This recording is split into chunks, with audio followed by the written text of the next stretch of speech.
The last carriage wheel disappeared behind a curtain of falling snow, leaving Alina Martinez standing alone beside the weathered depot sign.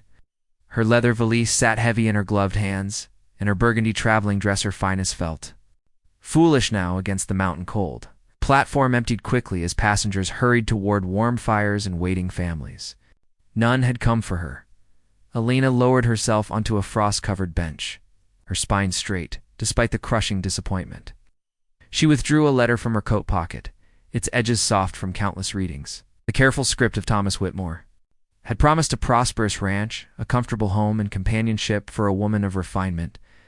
But the depot stood empty except for her breath, forming clouds in the bitter air from across the platform.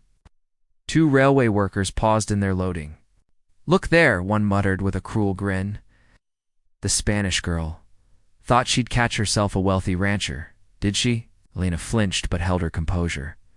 It wasn't the first time. She'd been left waiting at 3 different altars across 3 different territories. Each time, the truth emerged like poison. She's got Mexican blood. Her grandmother was one of those people. Can't trust that heritage. Even when she'd established a small schoolhouse in Santa Fe, teaching children to read in both English and Spanish, the whispers followed her. Mixed blood, doesn't know her place, too proud for her station, hot tears. Threatened despite the cold. She pressed the letter against her chest, feeling it crumple beneath her gloves. After all these years of trying to find acceptance, to find someone who would see past her grandmother's dark eyes and her father's Spanish surname, she had failed again. Light footsteps approached through the snow. A small voice, bright as morning, broke the silence. "Are you lost, Senora?" Alina looked up. A girl of perhaps 4 years stood before her, bundled in a thick woolen coat that dwarfed her small frame. Dark braids peeked from beneath a knitted hood, and her eyes held the kind of seriousness only found in children who've seen too much too young. Alina wiped her cheeks quickly. "No, little one, just waiting for someone who isn't coming." Child tilted her head Estes Trist. Alina blinked in surprise. The girl spoke Spanish with the careful pronunciation of someone still learning. A little sad. "My papa says sadness is like winter," the girl said, switching back to English. "It feels forever, but spring always comes." She stepped closer. "Do you have a family?" Alina shook her head gently. "Do you have a house?" Another shake. The girl's face grew thoughtful. Then, with the certainty that only children possess, she asked, "Que eras? Sir mi mama para siempre." Alina's breath caught. A gentle voice spoke behind them. "Rosita." Alina looked up. A man approached through the snow, tall and lean, with sun-weathered skin and kind eyes the color of pine bark. He wore a simple wool coat and carried a canvas sack over his shoulder. His black hair held threads of early gray, and he moved with the quiet confidence of someone accustomed to hard work and solitude. He rested his hand on the child's shoulder. "Sorry, miss. She has a way of finding people who look like they need a friend." Alina stood, brushing snow from her skirt. "She's no trouble. She just surprised me with her question." The man's gaze shifted to the crumpled letter in Alina's hand. "You waiting on someone?" "I was," Alina said carefully, "but it seems I was deceived again." He nodded slowly, then looked down at Rosita. The child tugged his coat. "Papa, she's sad like you were." His jaw tightened slightly. He studied Alina for a long moment. "It's getting colder. If you need a warm meal and a place to think, you're welcome to join us." Alina hesitated. "I don't even know your name." "Gabriel," he said. "Gabriel Santos." He gestured toward the path leading away from the depot. "It's not far. You can decide what to do next after you've warmed up." Alina looked down at Rosita, who had taken her hand without asking. The child's small fingers were warm, even through her mittens. Alina nodded. "Thank you." And so she followed the man and his daughter into the swirling Colorado snow, not with hope exactly, but with something she hadn't felt in years. The simple comfort of human kindness. Gabriel's cabin sat nestled in a grove of aspen trees. Their bare branches etched against the darkening sky. Smoke rose from the stone chimney, and warm light glowed in the frost-covered windows. The home was modest to rooms, a covered porch, a small barn nearby, but everything looked well maintained and cared for. "Come in," Gabriel said, pushing open the heavy wooden door. "It's warmer inside." The main room welcomed her with the smell of wood smoke and something savory simmering in a pot over the fire. A simple table sat near the hearth, flanked by 2 chairs and a smaller bench. Woolen rugs covered the plank floors, and shelves held books alongside carved wooden figures that looked handmade. "Can hang your coat there," Gabriel indicated, a peg by the door. "I'll put on more coffee." Alina removed her traveling coat, revealing the fine burgundy dress that had cost her a month's teaching wages. She felt overdressed now, out of place in this humble home. Gabriel moved to the stove, his movements efficient and practiced. "For what it's worth," he said, without looking up, "I didn't write you any letters." Elena's cheeks flushed. "Then you're not Thomas Whitmore?" "Thomas Whitmore is the 17-year-old son of the general store owner," Gabriel replied, stirring.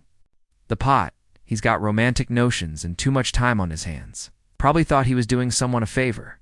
Alina stared at the floor, humiliation washing over her. "I see."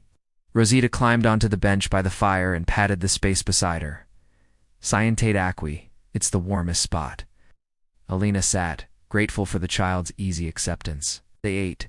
In comfortable quiet, a hearty stew of beef and vegetables, with fresh bread that Gabriel had clearly baked himself. Only Rosita chattered, switching between English and Spanish as she told Alina about the rabbits she'd seen that morning. After supper, Alina rose to leave. "Thank you for the meal. I should find somewhere to stay in town." But before she could reach the door, Rosita slipped from her seat and wrapped herself around Elena's skirts. "No," the child said firmly. "You said you don't have a house." "This one has room." Elena looked down at the small face gazing up at her.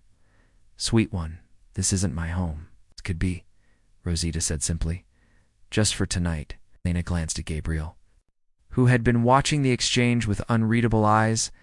"I could sleep by the fire," she offered, "just until morning." Gabriel considered this, then nodded.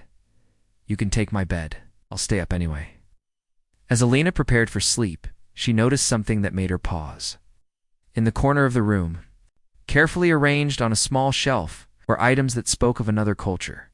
A painted clay pot, strings of turquoise beads, a small wooden cross carved in an intricate Mexican style. "She was from Sonora," Gabriel said quietly, noticing her attention. "My wife Carmen, Rosita's mother." Alina turned. "She passed 2 summers ago. Fever took her quick." His voice held old pain, carefully controlled. "She used to sing to Rosita in Spanish. That's why she knows some words." "I'm sorry," Alina said softly. Gabriel nodded once, then busied himself adding wood to the fire. "She would have liked having another woman here, someone to teach Rosita the songs I can't remember." Later, as the cabin settled into nighttime quiet, Alina lay awake, listening to the wind outside. For the first time in months, she felt something besides loneliness. Not hope exactly. She'd learned to be wary of hope, but a small warmth that had nothing to do with the fire in the next room. It started with a cough. Rosita, who had been laughing and playing in the snow that afternoon, woke in the night burning. With fever, her small body shook beneath the quilts, and her breathing came in shallow, labored gasps. Gabriel sat beside her bed, his weathered hands gentle as he tried to cool her forehead with damp cloth. But his eyes held barely controlled panic. "She was fine at supper," he muttered. "How did it get so bad so fast?" Alina had woken to the sound of his worried voice. She rose quickly, crossing to the child's bedside. One touch told her everything. "She has a high fever," Alina said calmly. "When did it start?" "Just now." She called out, and when I came. Gabriel's voice cracked. "I don't know what to do." "The doctor in town is 3 hours away, and in this weather, the weather would—" "Make her worse," Alina interrupted. "But I might be able to help." Gabriel looked at her with desperate hope. "How?" "My grandmother was a curandera healer," Alina explained, already moving toward her valise. "She taught me about herbs, about fevers. I've treated this before." Worked quickly, pulling small pouches from her traveling bag. Her grandmother's teachings had saved her more than once during her years of wandering from town to town. She had dried mint for tea, willow bark for pain, and other remedies that most doctors had never heard of. Boil water, she instructed Gabriel, as much as you can. While he worked, Alina prepared a poultice for Rosita's chest and brewed a bitter tea from bark and leaves. The child whimpered as Alina lifted her head to give her medicine, but she managed to swallow. Now we wait, Alina said, settling beside the bed. The fever has to break on its own, but this will help. Gabriel sat across from her, elbows on his knees, watching his daughter's flushed face. You've done this before? 3 times. A baby in Santa Fe, a boy in Tucson, and an old man in Albuquerque. Alina adjusted the compress on Rosita's forehead. Each time, I was the only one who knew what to do. Why? Gabriel asked. Alina met his eyes across the flickering lamplight, because most people don't trust Mexican remedies. They want a real doctor, not some mixed-blood woman with strange herbs. Gabriel studied her face, the calm competence, the gentle hands, the certainty in her movements. You're not strange, he said quietly. You're exactly what she needs. They maintained their vigil through the long night. Alina sang soft Spanish lullabies her grandmother had taught her, while Gabriel held Rosita's small hand and whispered prayers. Somewhere near dawn, the child's breathing eased and her fever broke. Ma'am, Rosita whispered, her eyes fluttering open. Alina froze. Gabriel inhaled sharply. The child's fevered gaze found Alina's face, and she smiled weakly before drifting back to sleep. Gabriel looked across at Alina, his expression unreadable in the lamplight. She doesn't understand, Alina began. She understands what feels right. Gabriel interrupted softly. When Alina woke the next morning, stiff from sleeping in the chair, she found a cup of fresh coffee waiting on the table beside her. Gabriel was nowhere to be seen, but through the window, she could see him chopping wood in the pale dawn light, his breath forming clouds in the cold air. The days that followed settled into an unexpected rhythm. Alina found herself staying, not because she had nowhere else to go, but because Rosita needed her, perhaps because Gabriel needed her too, though he never said so directly. She taught Rosita new Spanish words while they prepared meals together. She showed the child how to braid her hair in the intricate patterns Elena's grandmother had taught her. In the evenings, she read stories from the books on Gabriel's shelves. Translating passages into Spanish when Rosita asked, Gabriel watched, it all with quiet appreciation. He was a man of few words, but Alina began to understand his silences, the way he paused in his work to listen when she sang, the way he made sure there was always coffee ready when she woke, the way he carved a small wooden bird and left it by her place at the table. One evening, as snow fell steadily outside, Alina found herself on the porch despite the cold. The mountain air was crisp and clean, so different from the dusty heat of the southwestern towns where she'd spent recent years. Gabriel joined her, leaning against the porch railing. For a while, they stood in comfortable silence, watching the snowflakes dance in the light from the windows.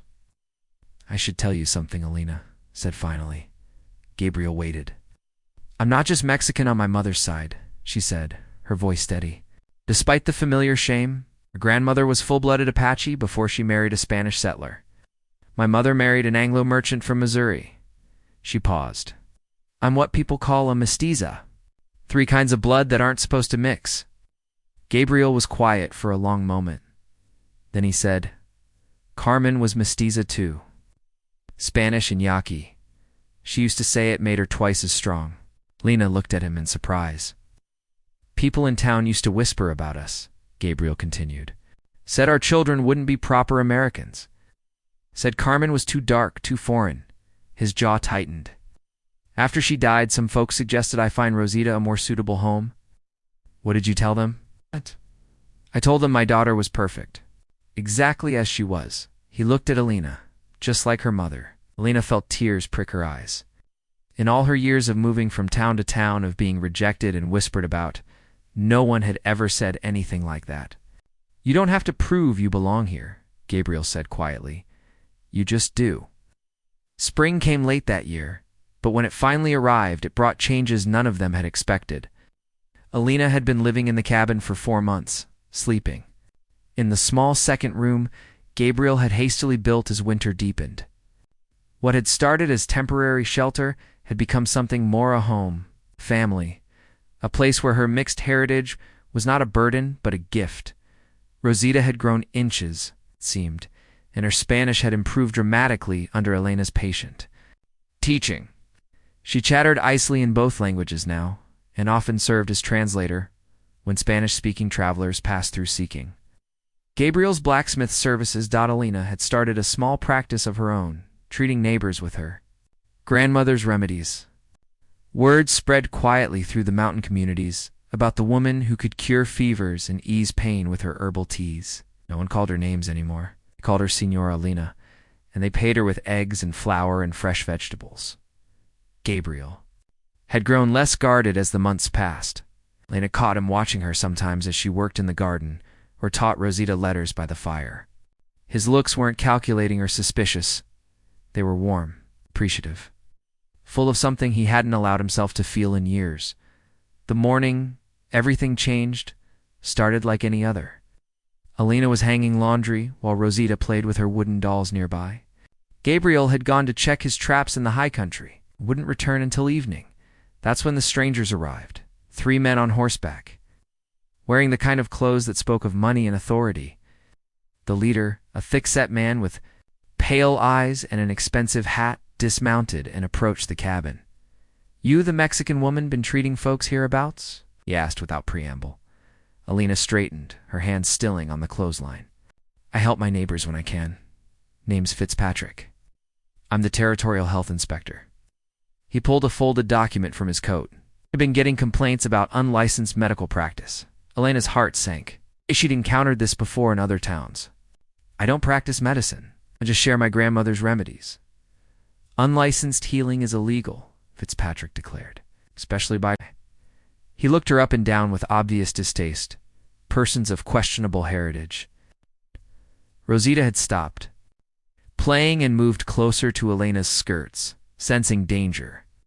"Furthermore," Fitzpatrick continued, "there are questions about your moral character. Living unmarried with a man, influencing his child with foreign practices, ... Abuse." He shook his head. "This is a decent community. You can't have your kind corrupting it." Elena lifted her chin. "My kind center. Mixed breeds," he said bluntly. "People never know your proper place." That's when Gabriel's voice cut through the air like a blade. "That's enough." Elena turned. Gabriel stood at the edge of the clearing, his rifle held loose but ready in his hands. His face was deadly calm, but his eyes blazed with fury. "You're on my property," he said quietly, "making accusations against my family." Fitzpatrick sneered. "Family? She's not your wife, Santos. Just another drifter you're harboring." Gabriel stepped forward. "Get off my land. We have legal authority, you have nothing." Gabriel's voice never rose, but something in his tone made all 3 men shift nervously. "Elena Santos is my wife. It's been since Christmas. Any complaints about her work come through me." Elena stared at him in shock. They had never discussed marriage, never even spoken of love. Oh. Though she'd felt it growing between them, like the first flowers of spring. Fitzpatrick looked between them suspiciously. "You have papers?" "Don't need papers to marry in front of God and community," Gabriel replied smoothly. "But if you want legal documentation, we'll be happy to provide it. Father Miguel in town can confirm the ceremony." It was a lie, but spoken with such calm conviction that the officials couldn't challenge it directly. Fitzpatrick scowled, but remounted his horse. "This isn't over," he warned. "We'll be watching." After the men rode away, Elena and Gabriel stood in the sudden quiet, Rosita between them. "You didn't have to do that," Elena said softly. Gabriel set down his rifle and looked at her. "Yes, I did. They'll be back. They'll check with Father Miguel. Then we better make it true," Gabriel interrupted. Elena's breath caught. "What are you saying?" Gabriel moved closer, his eyes serious but gentle. "I'm saying I've been a fool to wait this long." He reached for her hands. "I'm saying I love you, Elena. I love your strength, your gentleness, your healing touch. I love the way you sing to my daughter and the way you've made this house a home." Tears spilled down Elena's cheeks. "I'm saying," Gabriel continued, "that if you'll have USA's widowed blacksmith and his mixed-blood daughter in the middle of nowhere, Colorado, then I'd be honored to call you my wife." Elena looked down at Rosita, who was grinning from ear to ear. "Sue, Mama?" the child asked hopefully. Elena laughed through her tears and pulled them both into her arms. "Sid, me. Amor. Stu, everything." They were married the following Sunday in the small church in town, with Father Miguel performing the ceremony and half the mountain community in attendance. Elena wore a simple white dress she'd sewn herself, with her grandmother's silver cross at her throat. But the real ceremony had happened days earlier. In the quiet of their cabin, when Gabriel had taken Elena's hands and promised to love and protect her for all his days. When Rosita had stood on tiptoe to kiss her new mother's cheek and whispered, "Now we're a real family." 1 year later, the sound of children's laughter filled the cabin as Elena kneaded bread at the kitchen table. Rosita, now 6, and full of confidence, was teaching basic Spanish to 3 neighbor children whose parents had specifically requested Elena's instruction. "Repeat after me," Rosita said with the seriousness of a born teacher. "Me llamo Maria." "Amo Maria," the youngest girl attempted. Elena smiled as she worked the dough. Through the window, she could see Gabriel at his forge, the ring of hammer on anvil providing a steady rhythm to the day. His blacksmith business had grown considerably as word spread of his skill and fare. Dealing, a soft cry from the bedroom reminded Elena of the newest addition to their family.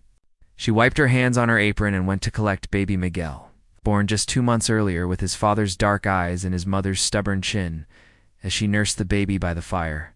"Ah." Rosita abandoned her students to curl up beside them. "Mama," she said thoughtfully, "do you remember when you were sad at the train station?" Elena brushed a curl from her daughter's face. "I remember." "I knew you were supposed to be my mother," Rosita said with absolute conviction. "Even before you knew it." Elena's heart swelled. "How did you know?" "Because you looked at me the way mamas are supposed to look," Rosita explained. "Like I was important." Elena pulled her close with her free arm. "You are important? You're the most important thing in the world." That evening, after the neighbor children had gone home and baby Miguel was sleeping peacefully, the 3 of them sat on the porch watching the sunset paint the mountains in shades of gold and purple. Gabriel reached over and took Elena's hand. "Any regrets?" he asked softly. Elena looked at her family, her husband who'd seen past her mixed blood to her heart, her daughter who'd chosen her before she'd chosen herself, her son who would grow up knowing he was loved exactly as he was. "Only one," she said. Gabriel raised an eyebrow. Elena smiled. "I wish I could thank that boy Thomas Whitmore for writing that fake letter. If he hadn't, I never would have found my way home." Gabriel laughed, the sound rich and warm in the mountain air. "Maybe we should invite him for Sunday dinner." "Maybe we should," Elena agreed, settling back against her husband's shoulder as Rosita dozed in her lap above them.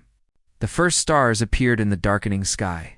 Elena Martinez Santos, the woman who had once been rejected for her mixed heritage, who had traveled from territory to territory looking for acceptance, finally understood what it meant to belong. She had found her place not in spite of who she was, but because of it. In this small cabin in the Colorado mountains, surrounded by love that had grown from kindness into something unshakable, she was exactly where she was meant to be. The wind carried the scent of pine and wood smoke across the valley, and in the distance, an owl called to its mate. Elena closed her eyes and listened to the sounds of home. Gabriel's steady breathing, Rosita's soft murmurs in her sleep, baby Miguel's tiny sighs from inside the cabin. She had been a mail-order bride who was never ordered, a woman no one sent for. But in the end, she had found something better than the arranged marriage she'd sought. She had found a love that chose her daily, a family that saw her worth, and a place where her mixed heritage was not a weakness but a strength that helped her heal others and raise children who would know they belonged anywhere they chose to. Make their stand. In the morning, there would be bread to bake and herbs to gather and neighbors to heal. Gabriel would work his forge and Rosita would practice her letters and baby Miguel would grow a little stronger. It would be an ordinary day in an extraordinary life, and Elena Martinez Santos Couldn't wait to live every moment of it.